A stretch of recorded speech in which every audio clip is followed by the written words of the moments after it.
Hello, hello, hello, and welcome to 20 Years with a Narcissist. I'm your host, Shakira, and I would like to start with words of affirmations. You are whole, you are complete, you are enough. You are strong, you are brave, you are resilient. You are guided, you are protected, and you are safe. And this here is a safe space. This week's episode is The Narcissist Playbook by Dana Morningstar, What Manipulation Is and Is Not, Part 2. So we're still on what manipulation is. Manipulation ranges from mild to malicious, direct to indirect, verbal to nonverbal, unintentional to intentional, annoying to deadly. Anywhere along the spectrum is a problem. The mild to annoying side is the parent that guilt trips you into calling or visiting more. The boss who suddenly pushes you into working longer and harder and faster for a promotion that never comes. The partner who's enjoyable to be around as long as they get their way. The friend who becomes cold and punishing because you have something that they don't. The goal is to hold you emotionally hostage. The stakes are high and intentions are clear. Either do what they want or they'll hurt somebody, they'll hurt themselves, or they'll hurt you. The pressure of this makes you feel that you have no other choice but to comply. The issue there is there's usually no end to the pressure of giving in, does not pay off in the long run, and only relieves the manipulator of their stress in the short term, which means they win and will continue to hold you hostage whenever they feel like it.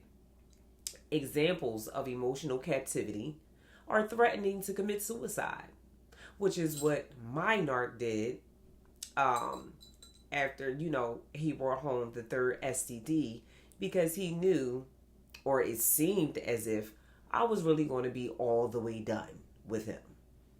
And me being young and naive and ignorant to manipulation, it worked. Another way is threatening to do drugs or drink or partake in some other form of self-harm. Threatening to withhold the children or file for custody and take them away from you, or withhold their visitation on seeing the children and putting all of the responsibility all on you. Not paying child support, making you and the children homeless, and that's on the more malicious end. If you don't reopen communication with them, and just suffer through that kind of circumstance myself with my narc after our divorce, because we were in an Islamically marriage, and the imam who married us decided that it was inappropriate for him to still come to my house after he discarded me like trash because I lost too much weight for his liking. He was no longer attracted to me and wanted to be somewhere else. You know how they think the grass is greener on the other side? Along with other reasons that he felt was valid enough to throw away a 20-year relationship and leave his 5 children. He decided to move into an apartment where, of course, there's no children allowed. Sorry, I can't get the kids because, no kids are allowed here. Because he couldn't come to my house and children wasn't allowed at where he lived, which he would take them, he would sneak them over there a few times. He did this. But overall, mostly, he just didn't see him for a time. It was a nice time period where it was just like, he's not around. What actually forced me to put him on child support, because if you think you're not going to help me with these kids, sir, you're sadly mistaken. Yeah, you got me all the way messed up. There's no way you're going to be alive walking around and not helping me with these kids. Threatening to post or send nudes, provocative pics and or videos of you to others via email or text. Threatening to ruin your career if you don't have sex with them, lie for them, or do what they want. They want you to do. Having a manipulator in your life is an anxiety-inducing, emotionally and sometimes physically unhealthy and unsafe way to live. Trying to meet their demands or coping with the extreme stress of hoping that the manipulator will change and everything will just be better is not a good long-term strategy. Manipulation is a power play that is deep rooted in a dangerous degree of entitlement or sadism.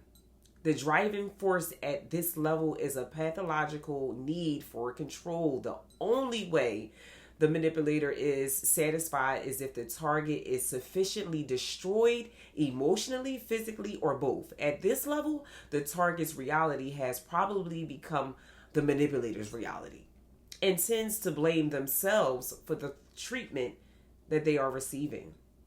They no longer have a solid sense of self, and most react out of fear of what the manipulator will do if they don't comply. Fear of losing the relationship or fear of living without them. I did a previous episode where I talked about a woman who went through exactly that. Go check that out. It was very heartfelt.